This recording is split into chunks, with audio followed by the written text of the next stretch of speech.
भूगोल एवं सामाजिक विज्ञान के बारे में पढ़ेंगे।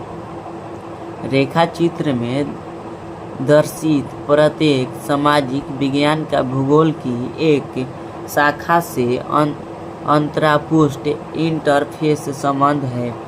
भूगोल और इतिहासिक में अंत संबंध का विवरण पहले ही दिया जा चुका है।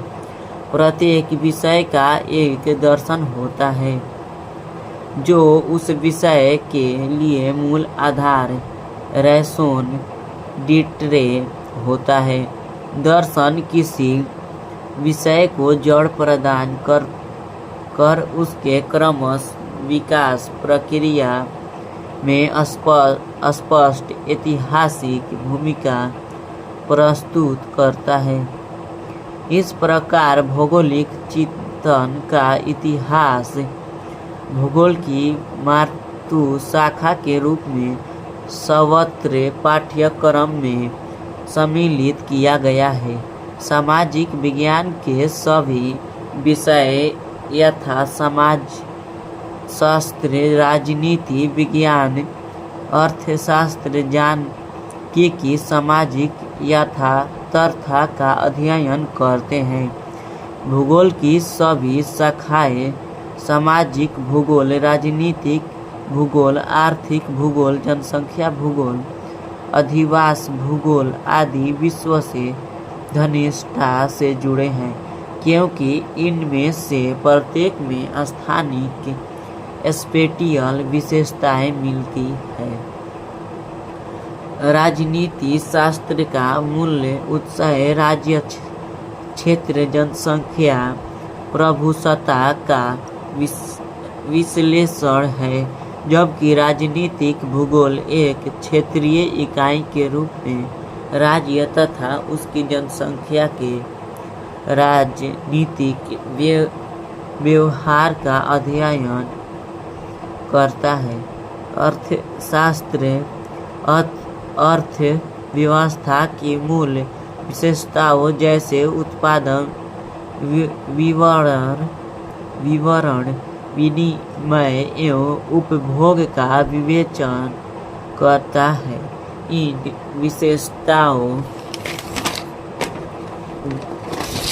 विशेषताओं भूगोल के विषय के रूप में से प्रत्येक का स्थानिक स्पेटियल पक्ष होता है।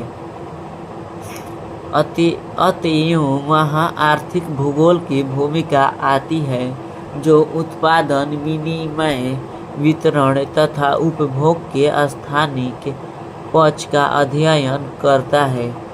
इसी प्रकार जनसंख्या भूगोल जनसांख्यिकी से निकटता से जुड़ा हुआ है। उपयुक्त विवेचन से स्पष्ट है कि भूगोल प्राकृतिक एवं सामाजिक विज्ञान से घनिष्ठता से जुड़ा हुआ है।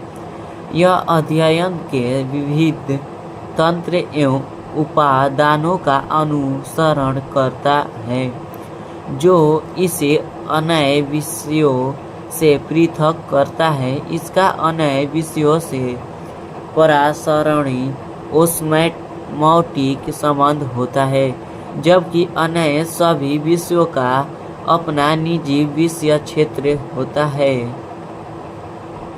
भूगोल वैशिष्ट्यपरक सूचनाओं के बहाव का अवरोध नहीं करता है, जैसा कि शरीर के सभी कोशिकाओं की एक झिल्ली मेम्ब्रेन द्वारा पृथक पहचान होती है, परंतु रक्त का बहाव अवरुद्ध होता है। भूगोल वेरता सहयोगी विषयों से प्राप्त सूचनाओं एवं आंकड़ों का उपयोग करते हुए क्षेत्र के परिप्रेक्ष्य में उसका संश्लेषण करता है। मानचित्र भूगोलवेत्ताओं का बहुत प्रभावशाली उपकरण होता है, जिसके माध्यम से क्षेत्रीय प्रतिरूप को प्रकाश में लाने के लिए सारणीबद्ध आंकड़ा दृश्य रूप में परिवर्तित किया जाता है। भूगोल की शाखाएं।